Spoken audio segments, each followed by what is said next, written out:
Good morning, students.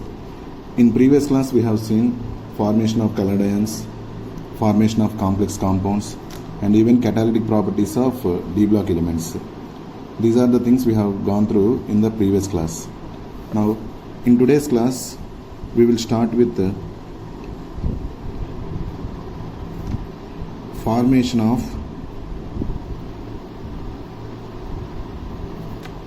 interstitial compounds.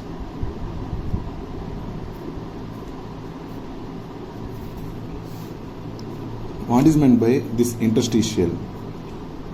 Suppose if you take any metal, like example scandium, that scandium atoms are arranged very closely packed with each other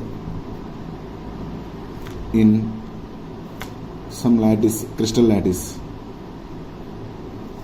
to form a crystal lattice. In solid state already we have seen. After arrangement of these atoms very closely packed each other also, some gaps will be present between the atoms which are closely packed with each other also. Some gaps are present in between the scandium atoms.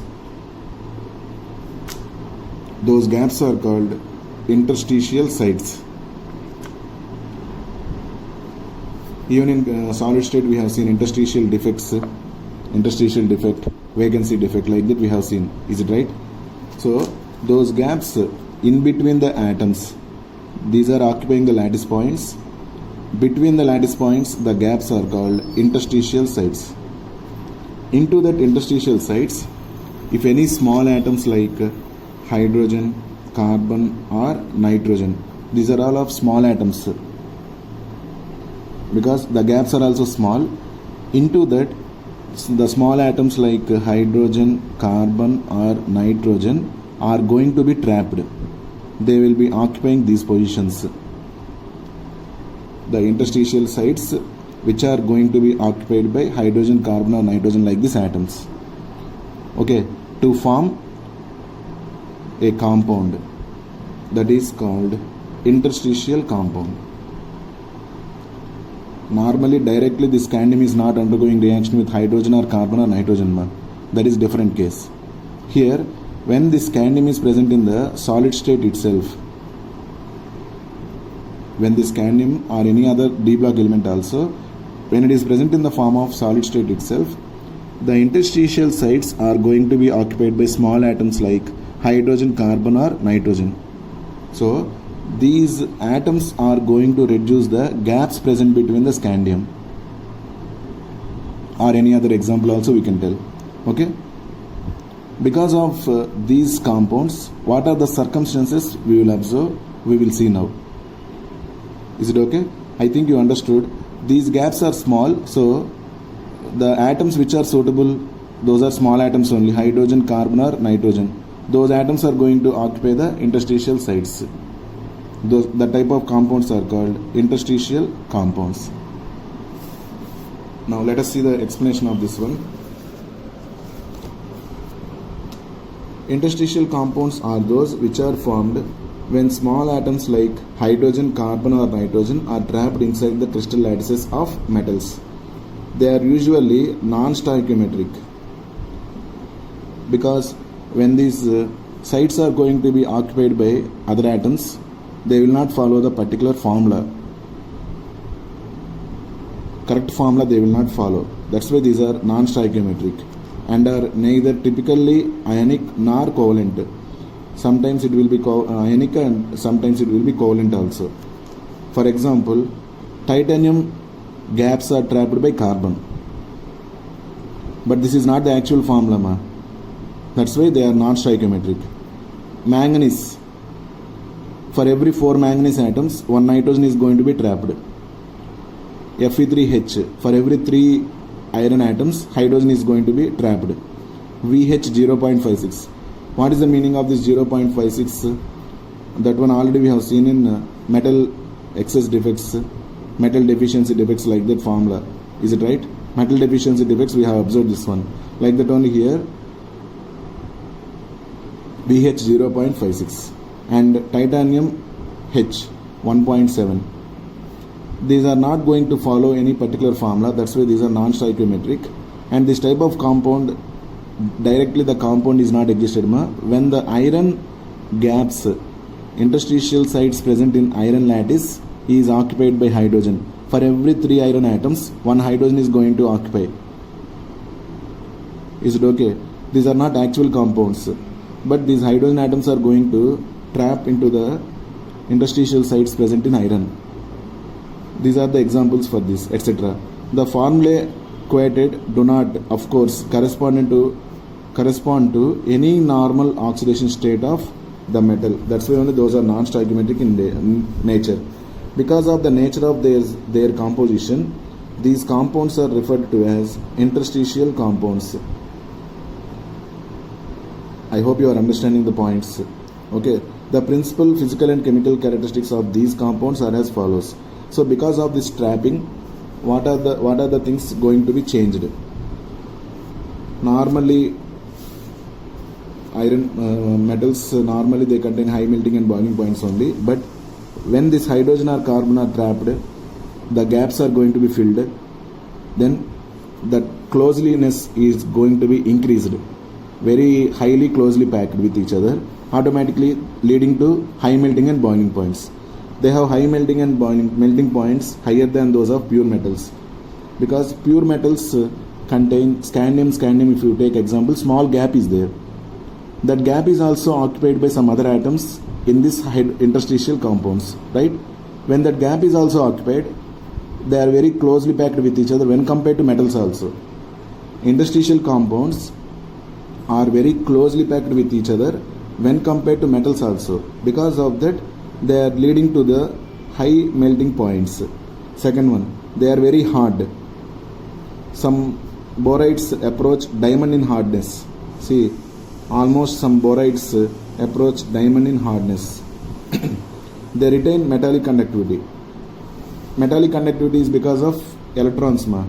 So nothing will be happen to the movement of electrons. So the metallic conductivity property will be retained like that only. They are chemically inert, as already the atoms, metal atoms are going to involve in bonds with the carbon, hydrogen or nitrogen. They are not going to be that much active. That means they are less reactive when compared to metals. They are chemically inert when compared to metals. These are the characteristics we observed for interstitial compounds. I hope you are clear about these points.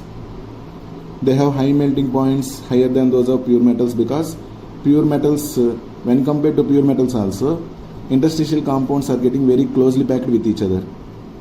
They are very hard. When they are very closely packed with each other, automatically they are getting very hard. They retain metallic conductivity. Even though they are able to form these hydrogen, carbon are going to be trapped in between the interstitial sites, electrons movement will not be happen anything. That's why they can move from one place to another place easily only, like in metals. So they retain their metallic conductivity. They are chemically inert. As these are going to be trapped with carbon, hydrogen or nitrogen, their reactivity decreases, because they are going to form bonds with that metal, carbon, hydrogen or nitrogen. That's why their reactivity decreases.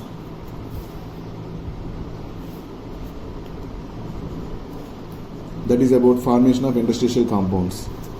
Next, Li formation. You know what is meant by Li? Any two metals or one metal and non-metal. We can say one thing, two or more metals, or at least one metal and remaining non-metals, can be homogeneously mixed without undergoing any chemical reaction. In Li, there is no chemical reaction between one metal and another metal, or metal and non-metal also. These are completely physical in nature. There is no chemical reaction in Li formation. Is it okay? The type of substances are called Lis. You know better about these Lis also. These are homogeneous mixtures only. An Li is a blend of metals prepared by mixing the components. Blend means it is a mixture.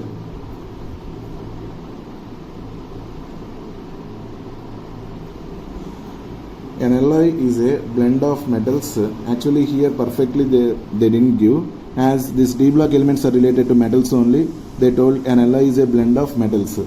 But generally, Li contains at least one metal. Other things might be metals or non-metals also. But at least one metal must be there. An Li is a blend of metals prepared by mixing the components. Li's may be homogeneous solid solutions in which the atoms of one metal are distributed randomly among the atoms of the other. Such alloys are formed by atoms with metallic radii that are within about 15% of each other.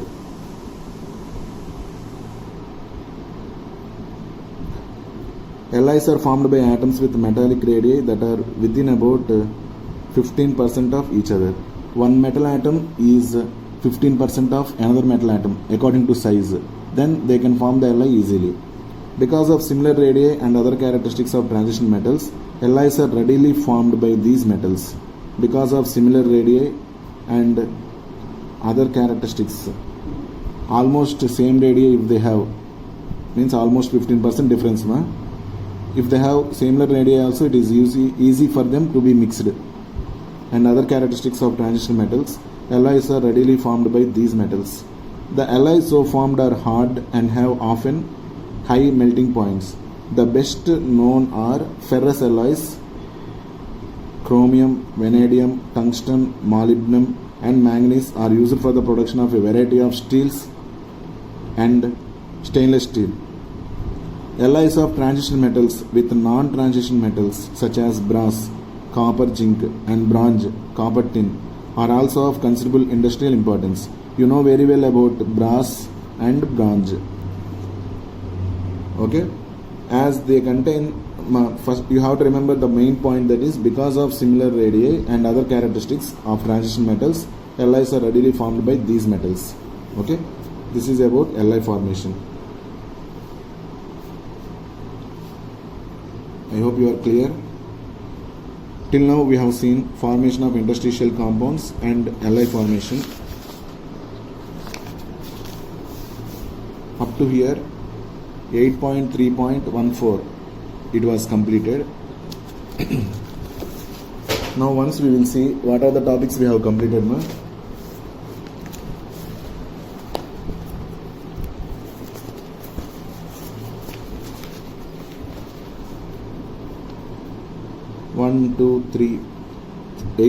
Under 8.3, 8.3.1, 3.2, 3.3, 3.4.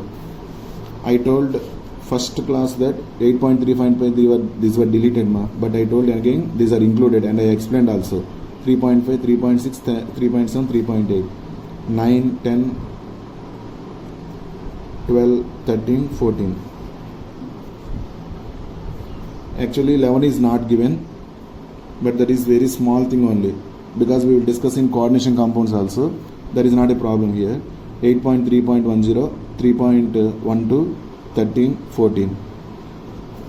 Okay, these many topics are there in D block elements. By this we have completed D block. Next we will come across with F block.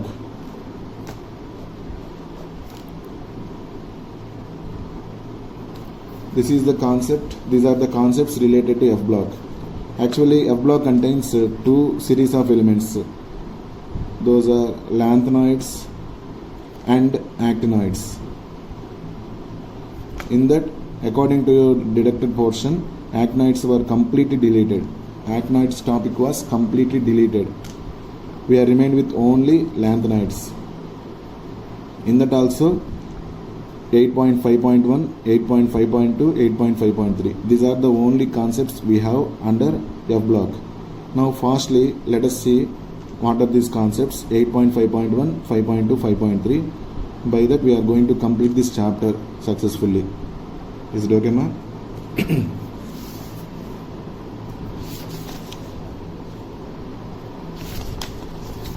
8.4 onwards completely it was deleted. And now we are entering into inner transition elements, that is 8.5, the lanthanoids. Okay, just introduction first we will see.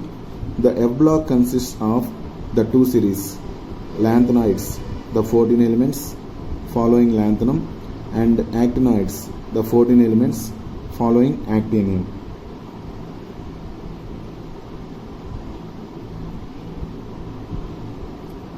Because lanthanum closely resembles the lanthanides, it is usually included in any discussion of the lanthanides. But actually, lanthanum belongs to D block.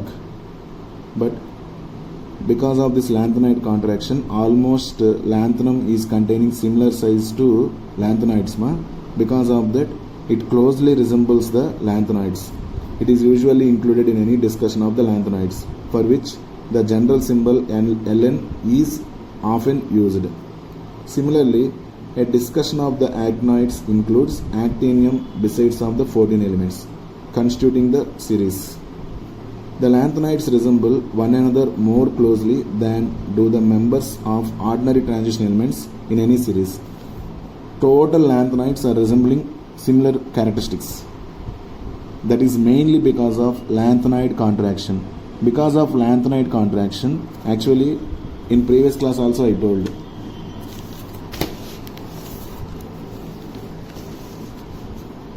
lanthanides belong to same group.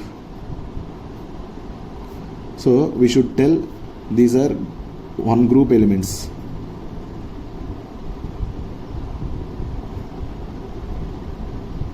Same group elements.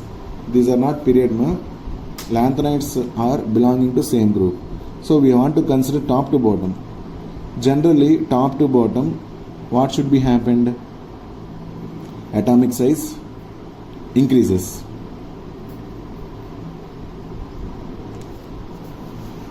Generally, top to bottom, what should be happen? Atomic size increases.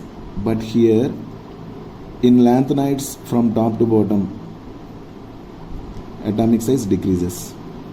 This is generally. But coming to practical values, atomic size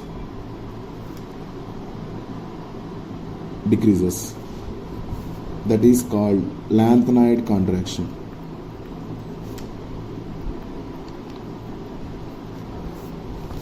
Why it is happened? If you see the nucleus, top to bottom atomic number increases only, then nuclear charge increases only. 1, 2, 3, 4, 5, 6.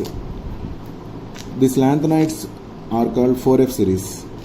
That means electrons 1, 2, 3, 4, 5, 6s. First they enter into 6s. Next they will enter into 5d. These are D block elements.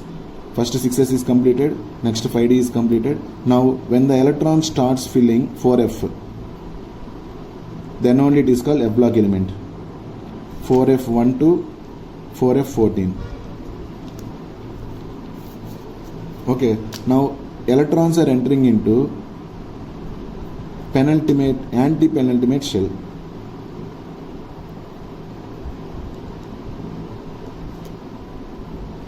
This is called ultimate shell, this is called penultimate shell, this is called anti-penultimate shell. And we know that 4F shielding effect is very less. Very poor shielding effect.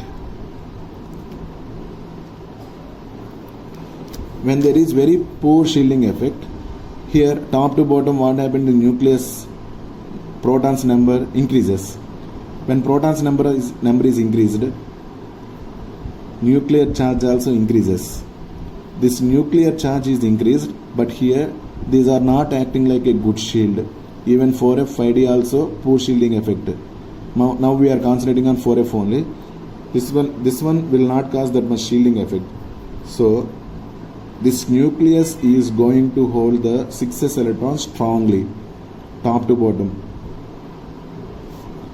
This nucleus is going to hold the 6s electrons very strongly. Because of that, what happened to size of the lanthanides? Decreases. That is called lanthanide contraction. The decrease is also not too much decrease, slightly in point wise it is going to be decreased. So If you see lanthanides, top to bottom it should be increased. Instead of that, they are decreasing na. So slightly, very point wise, they are going to be decreased. So almost lanthanides contain same atomic sizes. When they increases highly, but here it is going to be decreased. The decrease is very less. The decrease is very less because for every successive lanthanide, nuclear charge is increased by 1 unit only. For every successive lanthanide, nuclear charge is increased by 1 unit only. So not that much highly nuclear charge will increase, slightly. So it will hold the outermost electrons also slightly strong only, slightly only, not very strongly. Because of that, very slight decrease in lanthanides will be happened. That is called lanthanide contraction. Because of this lanthanide contraction, almost lanthanides contain similar sizes and they will show similar physical and chemical properties.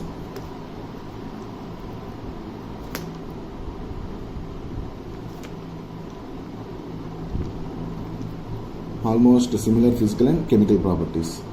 Okay, that much deeply we are not going to study because studying of chemical properties of lanthanides and actinides will be slightly complicated. That's why what are the topics they have limited to us, we are going to follow them only. But this is the introduction part, and this lanthanide contraction is very important concept. That's why previously, even though it was explained, now again the point comes here because particularly we are discussing about lanthanides. Is it okay? Now we will see the points.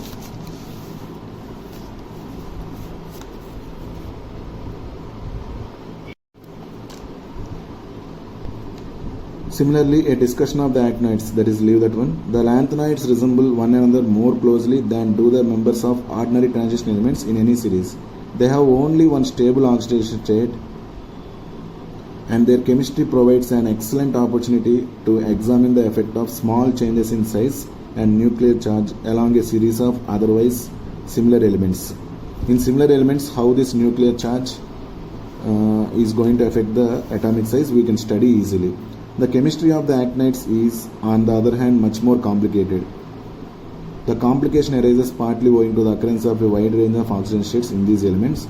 This one, anyways, we are not going to see that actinides. Okay. Now we will enter into the concept, that is about introduction part.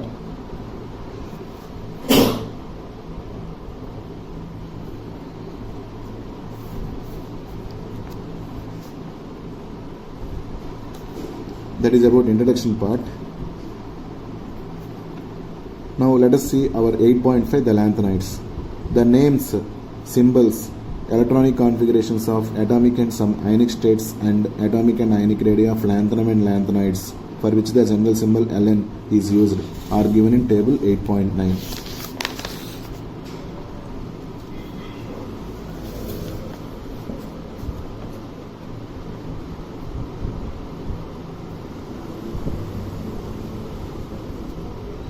What are the elements belong to lanthanides? Lanthanum, actually it is D block element, 5D16S2. As this structure is closely resembling, as this atomic size is closely resembling the lanthanides, that's why they included here. Actually 14 only lanthanides are there. 1, 2, 3, 4, 5, 6, 7, 8, 9, 10, 11, 12, 13, 14, 15 they gave. That means lanthanum is also included, because already we have seen the reason also. Cerium to lutetium, these are lanthanides. 4F1, 4F3, 4F4, 4F5, 4F6, 4F7, 4F7, again 4F7, but here gadolinium 5D1. After 4F7, instead of entering into 4F8, electron is entering into 5D1. Are you okay? This electronic configuration of lanthanides will not follow Euler's diagram.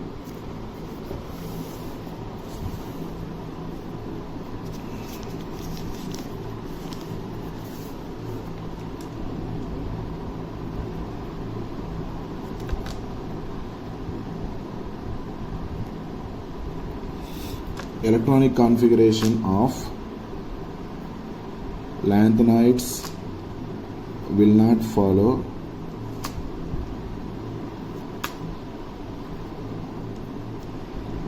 Euler's diagram. Why it is happened like that? That is the reason. If you see nucleus, first shell, difference between means energy level difference between first shell and second shell is high. This difference is high. But second to third, the difference is decreased. Third to fourth, further that energy difference decreases. 1, 2, 3, 4. Fourth to fifth, furthermore that energy difference decreases. When we move away from the nucleus, the difference in the energy levels decreases. So these are not like circles with same distance. This is one circle, orbit, this is another orbit, but energy difference is not same between 1 and 2 and 2 and 3. If we move away from nucleus, the gap between the orbits decreases. Remember this point. If you move away from the nucleus, energy difference, I am not telling that energy of the orbit, energy of the orbit increases only, but energy difference decreases. Energy difference decreases. So F shell, F block elements are started from 1, 2, 3, 4, 4F. Before that 5D is also there. The energy gap present between 4F and 5D is very less. The energy gap present between 4F and 5D, even though they are belonging to different shells, 4th shell and 5th shell, the energy gap is very less. Energy gap is very less. Because of that, electrons, according to the stable configuration of 4F, sometimes it will enter into, next electron will enter into 5D. As the energy gap is very less, easily electrons can jump from one subshell to another subshell easily. Easily they can jump from one subshell to another subshell. I hope you are understanding. When the energy gap is very less. Suppose you want to move from first to second floor somewhat easily only, but first to sixth floor you will feel difficult, because that first to sixth floor energy difference is very high. First to second, it is energy difference very less. So we are like electrons. We can transit from first to second easily when compared to first to sixth. So when the energy difference is high, the transitions are getting difficult. So they will follow that Euler's diagram correctly. But when we move away from the nucleus, difference between 4F and 5D is very less. So electrons, according to the stability of subshells, sometimes some electrons without filling the 4F also, they can enter into 5D. That is the example we are going to study here in gadolinium. Observe the electronic configuration of gadolinium. 4F7, 5D1, 6S2. Actually it should be 4F8. But 4F7 is half-filled configuration. 4F7 is half-filled configuration. So in that configuration, that gadolinium will be stable. That's why without entering into that 4F, it is going to be remain like 4F7 only. Electron is entering into 5D1. Next to 4F9, 6S2. Next to 10, 11, 12, 13, 14. If you see lutetium, 4F14 is stable configuration. So next electron without anyways it will enter into 5D. So 5D1, 6S2. They will not ask the electronic configuration of the particular element. I hope you are understanding why these are not following the particular Euler's diagram rule. According to Euler's diagram, after 4F only 5D must be filled. But here, without completely filling of 4F, electrons are coming into 5D also, because energy gap present between 4F and 5D is very less. So they can enter into 5D without fulfilling the 4F. sometimes only. Okay, so these electronic configurations we have studied from practically X-ray diffraction techniques, and we are going to follow simply without following Morley's diagram. That is the main thing you have to remember. So they have given lanthanum Ln, lanthanide's configuration. This is Ln plus 2. 2 electrons are removed. This is Ln plus 3. 3 electrons are removed. Okay, and they mentioned the radii also.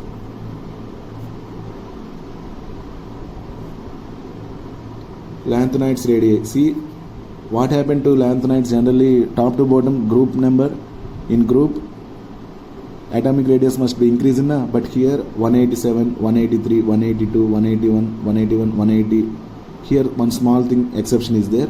Next again 180, 178 decreased. This is only called lanthanide contraction. Decrease in size of the lanthanides. Even Ln plus 3 also they decreased with size. Okay, this is only called lanthanide contraction.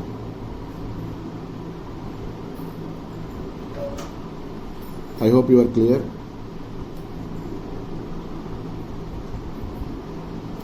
Now we will see what about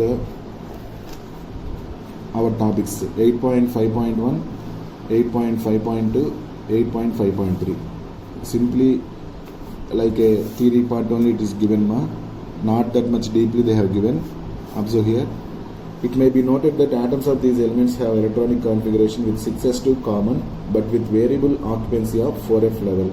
However, the electronic configurations of all the tripositive ions, the most stable oxygen state of lanthanides is plus 3. The most stable oxygen state of lanthanides is plus 3, are of the form 4Fn. Plus 3 configuration is following the 4Fn only. See, 4F0, 4F1, 4F2, 4F3 like that, 7, 8, 9, 10, 11, 12, 13, 14. There is no particular trend, man. These are all studied by X-ray diffraction techniques, not according to Morley's diagram. So be particular about that one. No need to by heart. Just know the reason why that electronic configurations are not following particular rule. Because energy gap present between 4F and 5D is almost same. So the electrons without filling that 4F completely, they can enter into 5D also. Okay, now next thing, atomic and ionic sizes. The overall decrease in atomic and ionic radii, I explained already what about lanthanide contraction also. Now simply we will see this one. Overall decrease in atomic and ionic radii from lanthanum to lutetium. Lanthanide contraction is a unique feature in the chemistry of the lanthanides. It has far-reaching consequences in the chemistry of the third transition series of the elements. This is going to affect the third transition series because first to second transition series are okay. Between second and third only these are entering. These lanthanides are present. So they are going to affect the properties of, I explained already, atomic size difference between second and third transition elements are not that much because of this lanthanide contraction only. Third transition series of the elements. The decrease in atomic radii derived from the structures of the metals is not quite regular as it is regular in M plus 3 ions. This contraction is of course similar to that observed in an ordinary transition series and is attributed to the same cause, the imperfect shielding of one electron by another in the same subshell. I explained already. Because of poor shielding effect caused by 4f electrons, but nucleus will be increased with one charge. This nucleus will hold the 6s electrons strongly. Because of that, size will be decreased. That is only called lanthanide contraction. However, the shielding of one F4f electron by another is less than 1d electron by another with the increase in nuclear charge along the series. There is fairly regular decrease in the sizes with increasing atomic number. That is called lanthanide contraction. Okay. The cumulative effect of the contraction of the lanthanide series known as lanthanide contraction causes the radii of the members from here to here. It is very important. These are the consequences of lanthanide contraction. Lanthanide contraction and its consequences, that is important point. Okay. Cumulative effect of the contraction of the lanthanide series known as lanthanide contraction causes the radii of the members of the third transition series to be very similar to those of the corresponding members of the second series. So almost second series of transition series and third series of transition series are getting almost similar sizes because of this lanthanide contraction. The almost identical radii of zirconium and hafnium, a consequence of the lanthanide contraction, account for their occurrence together in nature and for the difficulty faced in their separation. As they are almost similar in nature, it is very difficult for us to separate these lanthanides. That is one of the consequences of lanthanide contraction. This para is very important and you have to go through very carefully. I think you understood the points, ma. And finally we are remained with 8.5.2, that is oxidation states. Okay, see now. In the lanthanides La3 and Ln3, lanthanum 3, this is 3 ma. In your textbook, if it is given to, correct that one as 3. And lanthanum 3 compounds are predominant species. So, what is the general oxidation number of lanthanides? Plus 3. However, occasionally plus 2 and plus 4 ions in solution or in solid compounds are also obtained. This irregularity, as in ionization enthalpies, arises mainly from the extra stability of empty half-filled or filled F subshell. What are the stable configurations of F subshell? F7 and F14.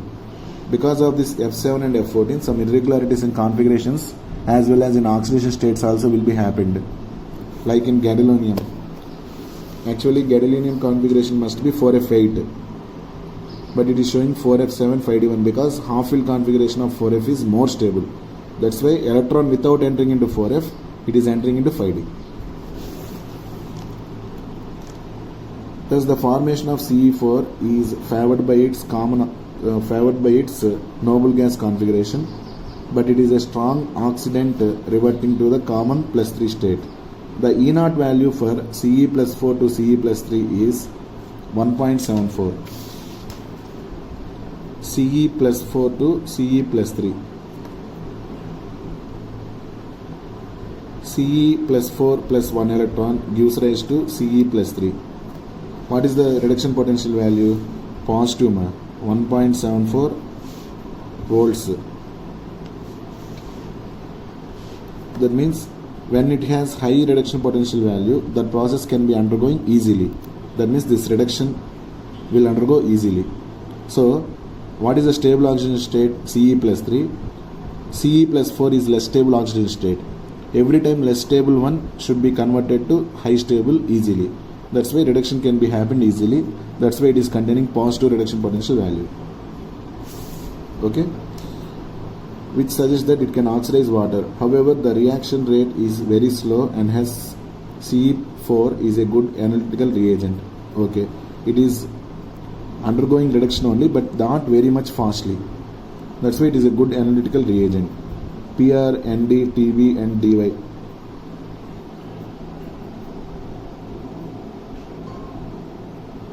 Praseodymium, PR, neodymium, ND, neodymium, terbium, TB, and dysprosium, that is DY. Also exhibit plus 4 state but only in oxides, MO2. EU2 plus is formed. What is meant by EU, europium? Is formed by losing the 2 s electrons and its F7 configuration accounts for the formation of this ion. Is very stable configuration, F7 half-filled configuration.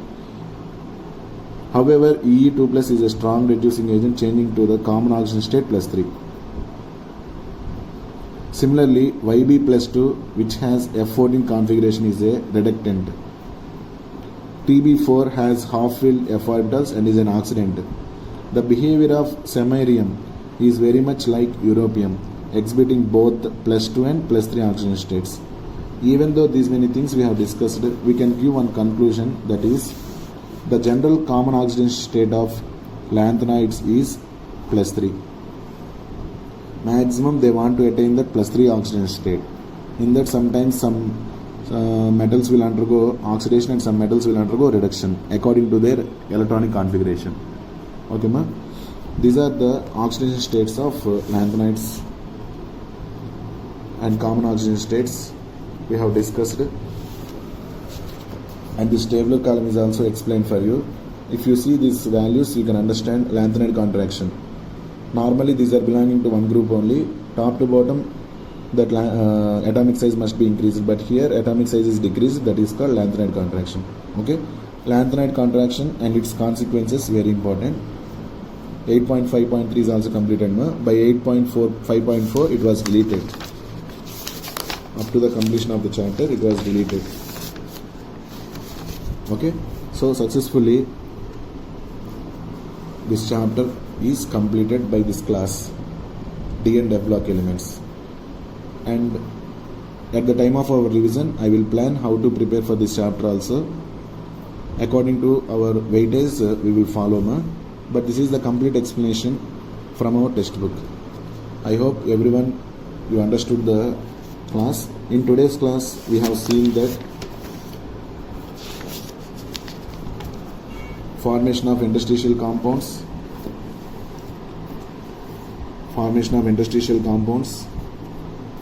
formation of alloys. After that we entered into lanthanides. Okay, in lanthanides we have seen electronic configuration, general oxidation states of lanthanides, their occurrence, everything we have seen. I hope everyone you understood the class. If you have any doubts, you can reach me anytime through WhatsApp or by call. I will clarify your doubts. Okay, thank you all. Have a nice day.